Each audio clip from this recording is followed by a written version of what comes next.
নমস্কার বন্ধুরা, দীপশিখার রন্ধনশালায় সমস্ত বন্ধুদেরকে স্বাগত জানাই।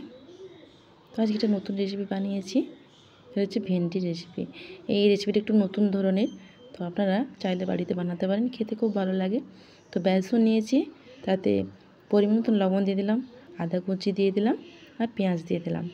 এবার ভালো করে এইগুলোকে মিশ্রণ করে নিতে হবে, খুব ভালো করে মেখে নিতে হবে।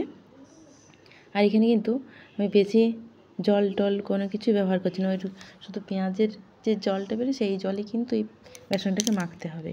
আর ভেন্ডিগুলোকে মাঝখানে চিড়ে দিয়েছি, একটা সাইড আছে মানে এক সাইড করে চিড়েছি। এবার এই পেঁয়াজ আর বেসনের যে মিশ্রণটা তৈরি করেছিলাম সেটা দিয়ে দিচ্ছি, ভিতরে এরকম ভরে নিচ্ছি, যতটা ভরা যায় ততটা ভরে নিতে হবে। এবার সমস্ত এইভাবে ভেন্ডির ভিতরে পুরগুলো ভরে নিলাম।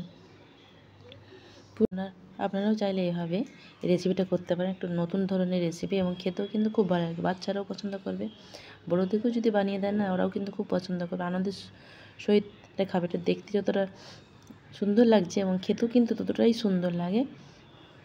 তো এইভাবে সমস্ত ভেন্ডির ভিতরে পুরগুলো তো ভরে নিলাম। এবার ভেজে নিচ্ছি ফ্রাইং প্যানে, এগুলোকে ঢাকা দিয়ে লো টু মিডিয়াম হিটে এটা ফ্রাই করে নিতে হবে।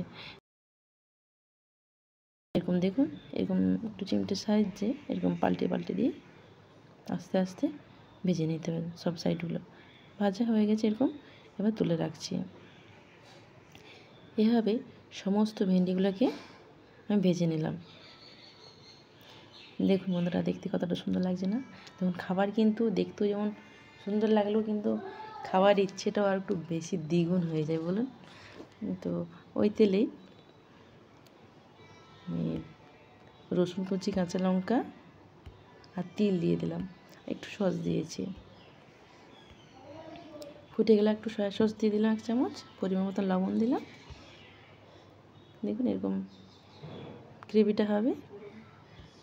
একটু কর্নফ্লাওয়ার গুলা জল দিয়ে দিলাম, 1/2 চামচ মতন কর্নফ্লাওয়ার দিয়েছি, যাতে একটু গ্রেভিটা হয়।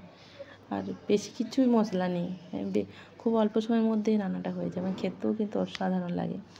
এবার অনেকটা চিলি চিকেন মতনই এটা যেমন পুর ভরা আছে।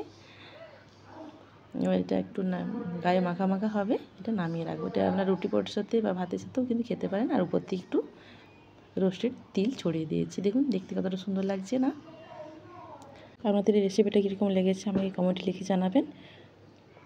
তো আজকে এই পর্যন্তই, টাটা বন্ধুরা, দেখা হচ্ছে নেক্সট ভিডিওতে। আপনারা সকলে ভালো থাকুন, সুস্থ থাকুন, আনন্দে দিন কাটান।